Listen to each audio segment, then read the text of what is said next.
All right. So yesterday night we had a beautiful, incredible, from a photography standpoint, from a video standpoint. What a launch. Anybody that hasn't watched the videos from that launch and from the execution, SpaceX Starship 10. Yeah. every part of it, Starship 10, to the conclusion in the Indian Ocean. I mean, if you haven't watched it, go back and take a look because it is spectacular just from a visual, just it's art, it's almost art. Yeah, I've had about like 5 articles about the SpaceX thing. I've covered that in detail Okay, yesterday. I noticed you had a couple. So let me know, what are you thinking about right now with regard to everything that happened yesterday on Starship? So one, it's monumental because Starship now has the capability to deliver payload to space cheaper than the Falcon 9.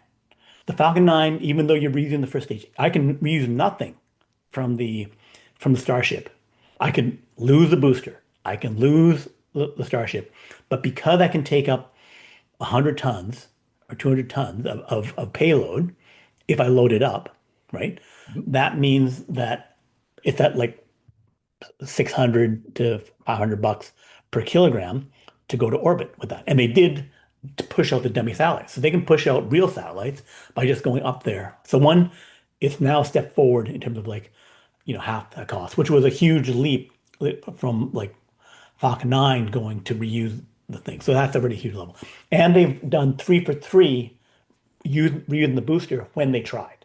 Right, They didn't try all the time, but they've right, gone 3 for 3. right. So then if I can reuse the booster, that means 80% of the reuse is there because I only have 33 engines in the booster. I got 6 in the upper stage, right? So I'm only losing that little bit, which is um, proportionally less than when I lose the second stage and part of the top stage Sure, sure, sure. Makes total sense. of the Falcon 9, right? Yeah, So then that gets us down to like 100 bucks a kilogram. So we're 10 times cheaper, really, or at least 5 times to $200 per kilogram, probably that. So that economic change for us delivering payloads to space is huge.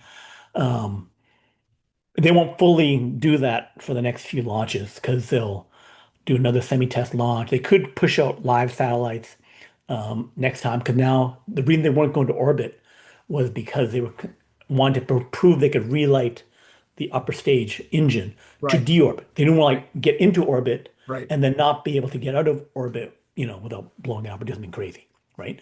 So now that they've proved that because they relit the engine and landed, they can now go to orbit for the next one, which is also the same version 2 Starship and booster. Right. So then they could push out a few satellites, maybe test satellites of the version 3 live, that they would, push out the first 2 that are test, run some tests on them, do whatever they need to do, and then be ready to start pushing out real commercial ones later. But then there would be another pause as they go for version 3 booster and Starship in the flight 12, so the one after this next one. And then they could go back then for flight 13, if things went well, or flight 14 with a nearly full load of those satellites, which is huge because each launch of 60 satellites that are version 3 that are larger, like 60-meter across, they'd be like the solar on that would be as wide as the solar on the International Space Station. Wow. 6 or 7 of them would have the same kind of area as the space station, so just huge.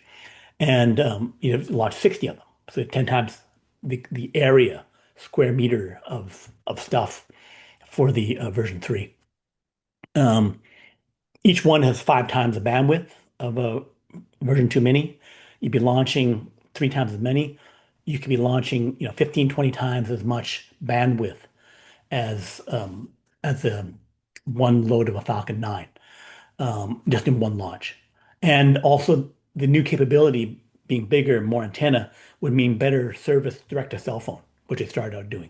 So this is hugely economically transformable for SpaceX. Next year, Yeah, yeah. I'm gonna interrupt you for a minute. Do I remember you telling me that literally they could use the Starship in the future outfitted in a certain way, and it could be the next International Space Station. Is that? Yes, yes. The cubic meter area volume is about 1,000 cubic meters for the International Space Station. A lot of it in tight tunnels and hallways, and they could have that same volume in one One Starship, Starship. one Starship. Especially because they lengthened it. They lengthened it, so you can have like 1,200 or something. So Cubic meters. you could either send it up and have it just sit there for 3 months while they did their experiments or whatever, and then have it come back, Yeah. or you could send it up and have trips back and forth to like they do now if they want to, if they don't want to risk bringing it back. I don't know. Yeah. So anyway, Right. So this last launch proved the economic success of Starship. yeah. It's guaranteed. It shows that SpaceX will have 5 times as much revenue by the end of next year because they'll launch so much more capacity. They'll be able to go from 6 million customers up to 25 to 50 million customers because they'll have so much more bandwidth. It's just a matter of making more dishes and they'll have more capability on the direct to cell phone stuff. Something else we'll be looking at early in 2026 is putting up 2 at a time. You have 2 Starships at the same time, and they'll transfer fuel between them. Oh, yeah. Because they need to prove that out for sending things to the moon or sending an unmanned ship to Mars. They'll need to do like 8 refuelings or something like that to get a full tank to go to Mars. And you need a similar number of refuelings to send your ship to the moon. So they want to, for Artemis 3, so we've already done Artemis 1, flyby unmanned to the moon. Artemis 2 would not involve SpaceX. Artemis 3 is you send SLS and an Orion capsule with astronauts in it. SpaceX would send up Starship, refuel it a bunch, send that to the moon, and then that would be one with landing legs that would then transfer the crew and then land them onto the moon.